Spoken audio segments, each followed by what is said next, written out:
Episode 4 of The Acolyte. We are back. We had a little detour in episode 3, kind of a little blast from the past, but we're back to the present day. We're figuring out this awesome, crazy, galaxy-trotting adventure that has all of our Jedi trying to figure out who is this mysterious new villain that's killing them off one by one. Crazy madness.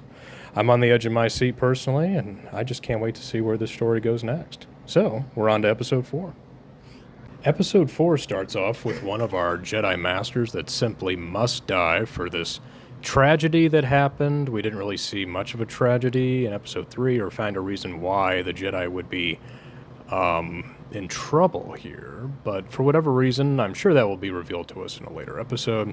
We start off with Kalnaka. He is our Wookiee Jedi. He's kind of just hanging out, chilling in his little remote hut. My initial thoughts are, why is the Jedi here? Like, what purpose does this serve?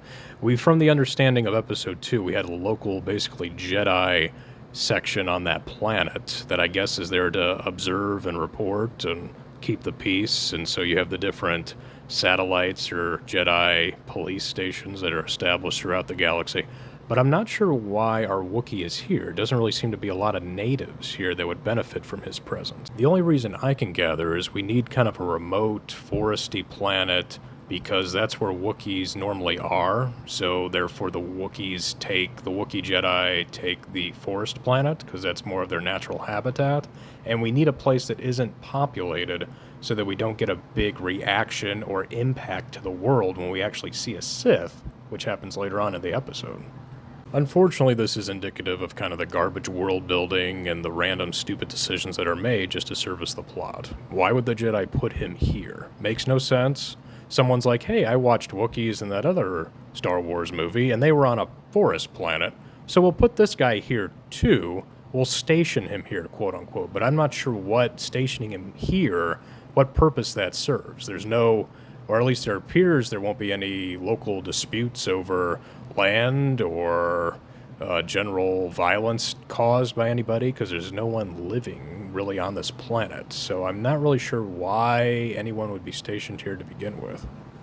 We have later scenes that are on Coruscant, and he's mentioned that he has been placed here or sent here, stationed here by the main Jedi green-headed woman that's running the place, apparently. She kind of runs like her own little under the main council thing, and we never get the actual council because she keeps reiterating her fear of kind of the political backlash that would happen here, which again is kind of odd because the Jedi really don't have that much concern for the political backlash in the prequels, which is kind of how they get into the mess with Palpatine to begin with.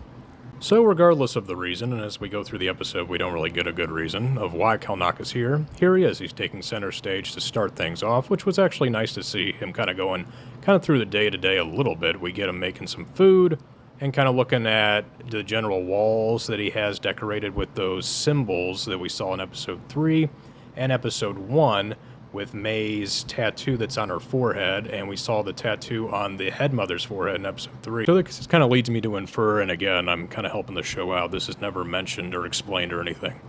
But I'm guessing he's there to study this thread situation. So we had an issue in the past, and he's still, or the Jedi are still worried about this situation. So they sent him here, and maybe some other people to other remote parts. I'm not sure why this planet in particular would hold the answers to the thread, because this isn't the planet that the girls grew up on. So again, I'm not really sure what's going on here. Maybe this was a past planet where that coven was before. Again, none of this is mentioned. We just see a bunch of those circular patterns. We kind of have some ominous music at the beginning, so maybe this was just a way to hint at, okay, this is what he's really been tasked with doing. This has kind of been his purpose. But again, not really sure what it all means. Unfortunately, we don't get much time with Kalnaka. It seems like he was a pretty chill dude, just kind of enjoying life. Would have been interesting to see an episode from his POV, and it's kind of what was hinted at the end of the episode 2. We see him grab a gun from a couple of people that are trying to, I guess, attack his hut or search his hut, steal from him, whatever. Grabs the gun with the force, snaps it in two, and they run away as he growls at him, right? Kind of curious to see more of him, and that's kind of what was hinted at, but we really don't see a ton of him in this episode. He's this week's casualty, yes, but again, not really knowing much about him personally or what he was doing kind of makes you lose any investment you might have had even for a split second just because you were like, oh, that's interesting. Wookiee Jedi, let's see what's going on here, and unfortunately not much because we immediately then switch to Coruscant. Switch back to Coruscant, and it doesn't take long to see what the showrunner really thinks of the intelligence of the audience. We see the Jedi Temple, which we've seen the shot moving into Coruscant before in prior episodes, but it has the word Coruscant labeled yet again, just for any of those people that had no idea they were looking at Coruscant. I think maybe a 1% of the audience, maybe. If anyone's a true Star Wars fan, obviously they recognize we're on Coruscant, and the Jedi Temple pretty iconic from the prequel era. So pretty obvious that we've obviously looking at Coruscant, and we've been there already. I don't know why we need to label Coruscant again, but they went ahead and labeled it anyway. Again, it shows kind of a lack of respect for the audience, but also maybe that we have different areas of the production not talking to one another. Like, we don't have one person's true cohesive master vision here. We've already been to Coruscant, no need to label it again. It doesn't take long while we're on Coruscant for the bad dialogue to resurface. We have a Jedi Master giving orders to a group of Padawans that are just training using training staffs, and they're just twirling them around, spinning around, really just superfluous movements, not really anything truly happening here. Not a great training session, and we get just nonsensical platitudes from this guy. The first thing he says to his group, and his group contains Saul's Padawan that we saw in episodes 1 and 2. The first thing he says, keep each movement tight yet subtle. Not sure what this really means. He doesn't explain to them what this means, or he doesn't really showcase this. They're, again, just mindlessly twirling around as if he's not even talking to them. And those two things don't really contradict each other. The tighter a movement is, obviously the less loose and wide it is, it's going to be more subtle by just natural occurrence. I don't know why you have the word yet there to almost seem like they would contradict each other. They don't. They really kind of go hand in hand. So again, first thing he says, not making much sense. Next up, we have diminish areas of vulnerability. And again, they're just kind of twirling the sticks around, not really doing anything that makes it seem like they're listening to him. He's just, again, kind of speaking at them, not to them, which is you get in a lot of these productions, poor dialogue, it almost like they weren't there on set together. Don't know what this means either. At least it kind of can somewhat make sense, but I don't know what is he trying to tell them to guard or block? Again, not really get much from the scene, and I don't know why he says this. And his final words of wisdom, this sage, this master among Padawans, maximize your defenses without need to strike. So maximize how you defend or guard without needing to strike. By nature of a defense, you're not striking anyway. So again, don't know why we're saying that. Like, I don't know what any of this means. And there you go. Those are his 3 lessons that OSHA just so happens to walk in on as they're performing these. And I don't know what they have to really do about anything. And don't know why any of these Jedi would be any competent swordsman with this guy leading them, but oh well. We then have a meeting between, I think her name is Jackie, Saul's Padawan, Jackie, and OSHA. And OSHA's here to be like, yeah, see you later, I'm leaving. And it's kind of odd that she stops here. Oh, Jackie even mentions Saul, and she's like, I don't want to give him any more heartache, which I don't know why that would cause heartache, just a nice, good closure goodbye. But she's here to talk to this person whom she just met like a day ago. She even went with the other Jedi, the Jedi Knight. They came up together, basically, in the temple. And obviously Saul trained her. I don't know why we're here to see this girl, because it seems like you have the least amount of time in a relationship with her. I don't even think you guys even have a relationship at this point. These two then have just terrible dialogue. We get the same garbage, expository, I'm just going to repeat verbally what I know you already know, and what we've already seen happen. Like we get a line from OSHA, thank you for helping me find my sister, prove my innocence, clear my name. It's like just plainly stating the events and then the consequences of those moving forward to someone that was there and that fully understands everything that happened. Just again, terrible, terrible writing. I don't know why this needs to be here. They then state more obvious dialogue, like OSHA says about referring to May. I know May's out there and that she'll hurt somebody if not captured, or she needs to be captured, something along those lines. And that's pretty much all that it is. That's all that ends up being. She's like, hey, I'll look you up later. We'll go to Cantina and talk about Saul later. And again, these two not really knowing each other, talking, and I'm not sure why, again, when she doesn't want to go to see Saul. And that's pretty much it between these two. We then cut back to Kofar, which is the forest planet where Kanaka's at. We have the ship landing, and we have May and her apothecary buddy that just land and they unpack. And then he's like, whoa, hold on, don't go toward that uncharted forest. I know bounty hunters that wouldn't risk themselves going in there, which is a little odd again. We have a massive planet that's uncharted, even though a Jedi's been posted here. Again, a lot of things kind of contradicting what you would expect to be the case in this world with what they've already told us. May then looks skeptically at him as he knocks over a bin clumsily and says, oh, but you have gone through these forests. And he's like, yes, I have. Which basically makes him the leading candidate. I don't know what they're trying to do. It's really the only thing left with this episode. It's who is the Kylo Ren lookalike, the Kylo Ren wannabe that we see at the end of episode 1 that we know is the master of May that's taught her all this stuff. And it's making it look like it's this guy because they're going to pull a bait and switch and he's the only one that's also on this planet and that guy shows up later. So I'm guessing it's him, unless they're really trying to make it seem it's obvious that it's him and they're switching it up. Not really sure. Either way, it's probably not going to matter. We're not really going to care. That's mostly because we don't really know much about this guy. He's looking kind of weak and feeble, so I'm guessing that's why they're trying to set that up. And when he reveals himself, oh my gosh, you wouldn't have thought it was this guy. This guy is weak and he's afraid of May even, and he's acting all crazy and clumsily and he doesn't know what he's doing out there. And it's like, oh yeah, we're so surprised. We're shocked. Again, don't really know anything about this guy, so it doesn't matter if we get the reveal. Also wouldn't matter that much if we got one of the mothers, which I guess those are the leaning candidates, right? We've got either this guy, the apothecary buddy, or one of the two mothers. Other than that, I can't imagine who it would be. Maybe one of the Jedi that were killed, but even that seems like a long shot. So there you go. That's the big mystery, and when that gets revealed, there's not going to be really anything keeping anyone to this show. We then go back to Coruscant. We have a meeting of some Jedi Masters that are underneath the green-headed Jedi Master person that we've seen a couple of times, and they're basically just looking at a hologram of May fighting, and they're like, whoa, she's been trained, but she's too emotional. And we cut over to a conversation with a random person and Ki-Adi Mundi, one of the Jedi Masters from the prequel era. It's making a lot of waves around because he should not be alive at this time.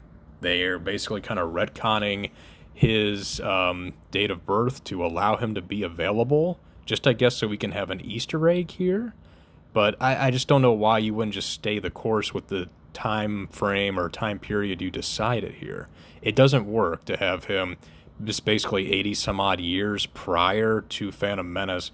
He would not have been alive yet for another, 30, 40 some odd years. It's not working with the timeline or the race that he is. So, again, kind of shoehorning something in here, retconning something from past lore to fit your purposes. We then have the green woman come in to interrupt the conversation and mess with the hologram, basically giving Saul a dig, kind of, because he mentions how she's undisciplined, but then she goes, well, she eluded you, she escaped you, and she killed 2 Jedi Masters. First off, the eluding him was kind of crap. She basically force pushed down on some dirt, and that blew dirt in Saul's face and the other Jedi Knight's face, and somehow she was able to escape. Don't know how that works with Jedi when they can sense your force, but whatever, regardless. The main issue, obviously, she killed 2 Jedi Masters. She killed the one because she got distracted and also maybe bored with the fight. And then the other one killed himself by drinking poison. So she's not really as lethal as we're making her out to be. Those fights were both embarrassing. Both Jedi didn't even really take her seriously at first. So, It's actually a good thing they end up later in this episode actually not having her fight the Wookiee, because I don't know how that would have gone for her. That probably would have been even more embarrassing. We then get a nice, convenient, like, hologram that just shows, oh yeah, we have these 3 other Jedi, and then we make the 2 that were killed red, and we still have Kanaka that's blue. Again, I guess just as a little recap, in case you weren't able to pay attention to this very complex plot. There's a lot of moving pieces here, so I can understand why they would feel the need to keep their audience informed. When, actually, in reality, this is garbage, and nothing's really happened, and of course we all know that the other 2 died already. It's not hard to keep track of. Also, the Jedi didn't really update their photos. Torben still looks like he did 16 years ago. I mean, a minor nitpick, but you would think they would have, updated photos. Then the green woman, Fenestra Rowe, I think her name is, says the only thing she's there to really say, basically. The other characters are like, why can't we just get the council involved? The meta reason is, if they would show up, the problem would probably easily get solved instead of these incompetent morons they have doing this. But what she says is, we don't want to alert them, they would tell the Senate, then we'd have a scandal that would inspire fear and mistrust in the Order. She mentioned this, I think, episode 1 as well. This is the big way to be like, I know we have a bunch of Jedi, but we're not going to get the full force of the Jedi, because we want to keep this under wraps. Then, the Jedi that was talking with Ki-Adi-Mundi is originally tasked with extracting Kofar and intercepting May until they leave the room, Fenestra Rowe and Saul's like, please let me do this. I've got a connection. We can get this done. She initially is mad at him for not telling her that May survived. And he's like, look, she fell down a bottomless pit. I know I'm in Star Wars, so no one actually dies. But if someone actually saw someone fall that height, I can understand why Saul thought she was no longer alive. The 2 then go on. Fenestra Rowe's basically like, Saul, I don't see your connection with these twins as really an advantage here. It kind of actually hurts more than it helps. And he's like, I need to be there. There's still some good in her. She's being led by somebody else, basically. And if I go there with Osha, the 2 of us can hopefully convince her to turn herself in peacefully. Fenestra Rowe's main concern, she's kind of looking at it from, I see this almost as a tipping of the scales, as almost a coming out of the Sith. I can't see fully what's happening, but I kind of fear there's a larger plan here at play. So the plan is simple. They're going to use Osha as leverage, go get May, and get May to give up the Master. So Saul then goes to see Osha intercept her. Hey, come with us. And she then agrees to accompany Saul with the people we had from the prior mission, along with like 8 or so other Jedi, to go and intercept May and get this figured out.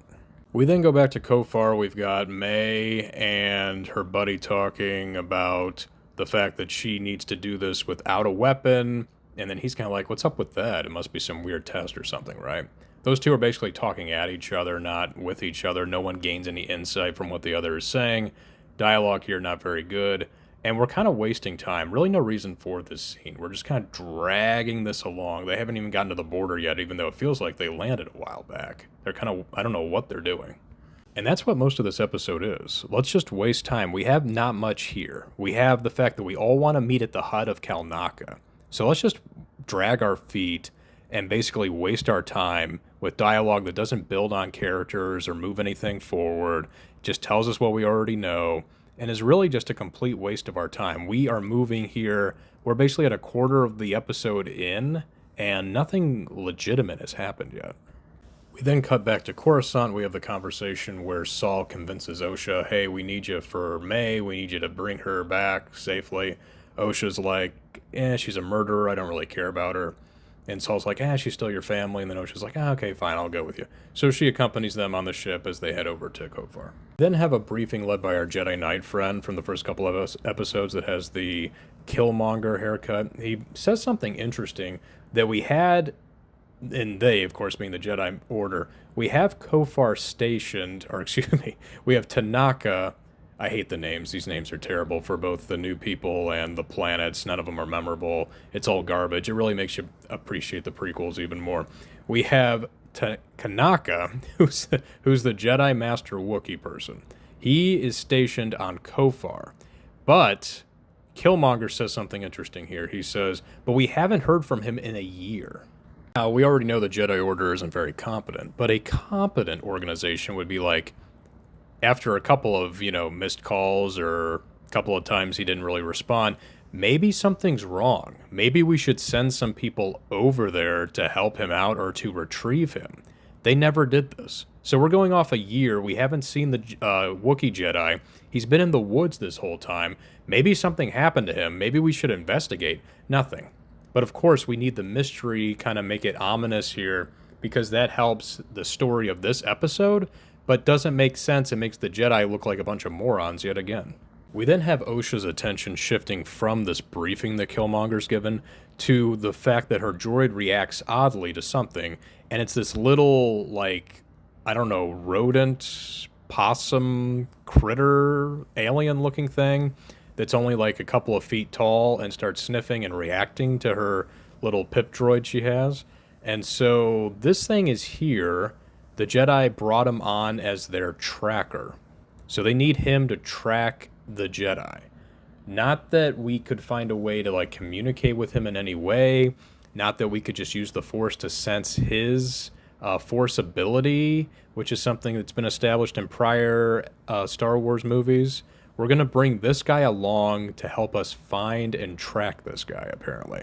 So that's why this creature is here. Again, just kind of an odd way of doing things. Anytime since Disney has bought this franchise, anytime they do something different, it's never to an interesting effect or to really build on the world.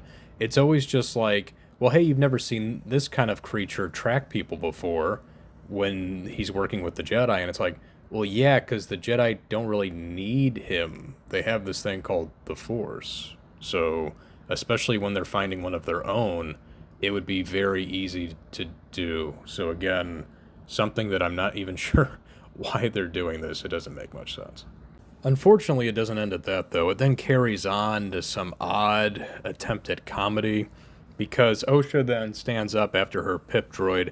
It gets threatened by Basil. That's the name of the creature, the tracker, Basil. The pip droid gets a little alarmed and so squirts water at him, I think, which is weird. I don't know why you would do that. And then Osha's like, oh my gosh, I'm so sorry. And so sorry he did that. Didn't mean to do it. I apologize. And she stands up and then goes over to Jecki, again, her new best friend, Jecki. And she's like, so is that person with us? Which, again, we're trying to set up some comedy here, and it's pointless. It makes no sense. Why would he be on the ship if he weren't with you guys? Of course he's with you guys.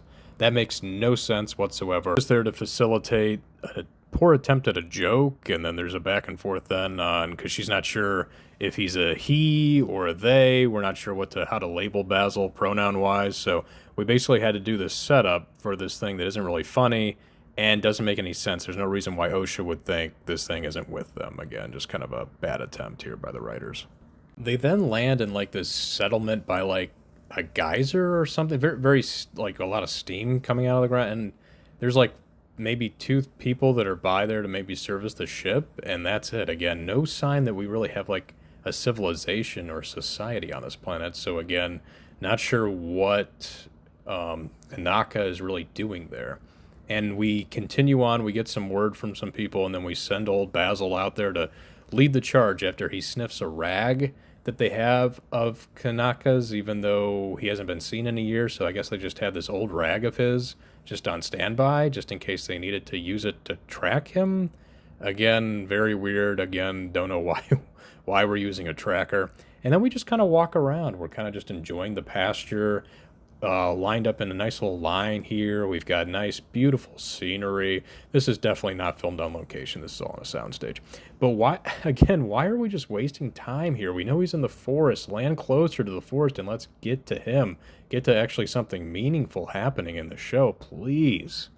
A conversation between Killmonger and Osha real quick. They stay back from the group to briefly describe Osha's concern here, and she's like, hey, my man, Killmonger, or Yord, I think his name is, Yord. If it comes to it, you gotta kill her. Because I'm gonna hesitate. If I hesitate again, she's referencing something that happened in episode 2. If I hesitate again, she'll continue to hurt people. You've got to do it. And then Yord's like, we'll see what happens. Maybe this is a test for you. Who knows? We'll see. And that's pretty much their conversation. We then cut to May and her buddy, the apothecary, just now getting to the edge of the forest. So we already have a huge logistics issue here. How in the world did it take them this long to get here? They landed, they went straight from that last planet in episode 2. And the other group, the Jedi, they went over to Coruscant and fooled around a bit, and they're finally just now getting here. But these two should have been here a lot earlier, and they should have already been in the forest. They're just now reaching the perimeter of the forest, even though they got, I don't know, a couple days head start at least. I just don't understand how any of this works logistically. There's just no way that this would happen. I don't know why. We're obviously creating tension with them all getting to the hut at the same time, Kilnaka's hut. But it doesn't make any sense here. They should have been at the planet at least a day, if not 2, before the Jedi got there. So there's no reason to even have the tension here. Everything should already be resolved by the time the Jedi get here, if they actually cared about the world and they actually used consistency with the time it takes each person to go from planet to planet. But we can't do that because then there'd be no episode. They would already show up and you would already have Tanaka already killed and May would be gone and the Master would be gone, and so we need to have tension, so here we go. We have then the Jedi, which we cut back to after May and her buddy get through the perimeter of the forest. We have our other guys getting through the perimeter, I guess from another angle, because they don't run into each other immediately. And then we see a bunch of bugs that are around trees. Osha touches one, it goes crazy. It's like a large beetle-looking thing, I don't know. It then hatches, and then it flaps its wings, and it looks crazy. And this is just to show Saul has a lightsaber. He cuts through it, and there you go. That's all it is. We don't learn anything more about anybody else. We just have a lightsaber. I guess we had to meet a quota. So here's a lightsaber being used. It's attacking something, and there you go. That's all that scene is. We then have another discussion between Osha and Jeki that's a little disturbing. So they're basically talking. Osha's like, I disturbed that bug, and now it's dead, which, again, I don't know why you would feel any sympathy toward that large, ugly-looking thing that attacked you, but there you go, it did, it's her fault, and now it's dead. Jeki, to try to comfort her, is like, it's a pleasure to see something go into the Force or become one with the Force, which, again, is an odd way to put it. Like, I understand the Jedi believe there's life after death, we'll meet everybody in the afterlife, so we can look positively. But the fact that you would immediately be like, it's an honor to see someone die? Not really. That's not really what a Jedi thinks or how they feel about it. They think they'll see that person again, but they're still going to be sad and they're going to be horrified if they see something die in front of them. So again, it seems like someone that understands vague concepts of Star Wars, but not really how to apply it into actually a nice, rational, cohesive, consistent, logical line of dialogue here. We then cut back to May and her buddy, and basically this is when it really goes off the rails, which I know what you're thinking, it's already been off the rails for a long time. I know, I understand. But this one really gets you. So she's basically like, I don't know how I'm going to do this. How am I going to kill somebody without a weapon? It's impossible. It's hard enough to kill somebody without a weapon, but they're also not going to fight you, them being the Jedi. They're not going to fight someone that's unarmed. So I don't see how I'm going to be able to do this. And basically he's like, well, let me go get you some more water. He then comes back. She leaves a trap for him. Basically the old cliched trope of there's something that's going to tie your foot around a branch and then it's going to hoist you in the air. You're going to be suspended, hanging upside down, and you're not going to know what's going on. She does that to him, and she basically says, I don't need this anymore because Osha's alive. That changes everything. I'm just going to turn myself into the Jedi and everything will be fine. And it's like, hold on, you've killed 2 Jedi, or you've at least assisted the one, you gave the one the poison. You're responsible for 2 Jedi Masters being killed. You're not going to be like, okay, you're not going to be like free to go. They're not going to let you, like she's basically banking on the fact that she is going to give them information that they'll care about. And so they'll just let her go, let her be with Osha. And that's all that matters. And it's like, you never really showed this much caring about her. You just recently learned that she's alive. And now everything you've worked toward, all this revenge, this whole thing that really set this plot in motion, kind of, and now you don't care anymore and you think you can just get out of it. It's like she does this complete 180 without any real justification. It's like, what the heck is going on here? Where did this come from? So yeah, that's May's plan now. She's going to leave this guy and she's going to go to Tanaka and be like, yeah, here I am. I turn myself in. I'll tell you everything you need to know. Even though we already established that she doesn't know anything. And Saul knows this. that she doesn't know anything because he read her mind, so she really has nothing to offer them at all. It's kind of pointless. Saul and Osha then have a conversation as we cut back to them. Osha's basically like, you think I'm ready now? You didn't think I was ready in episode 2 to face her. You think I'm ready now? And he's like, no, you're not going to face her. You're going to face your past. I'll be here. We'll all do this together. We'll get her and we'll take her on the ship. And then once you guys are both on the ship, then I'll explain everything. Which, my ears perked up. I'm like, finally, we'll get an explanation. That's great. I've been waiting for that this whole time. Fantastic. Which means it's probably not going to happen. We then cut back to May, who got rid of her buddy, and she's heading toward Tanaka's little hut. She gets there, she's like, all right, I'm here, I'm ready to turn myself in. Unfortunately, our poor Wookiee friend has already bit the dust. A lightsaber slash right through the chest there. Well, actually, not through the chest. It's kind of across the chest, almost like as if you were kind of doing a dissection, kind of, in a way.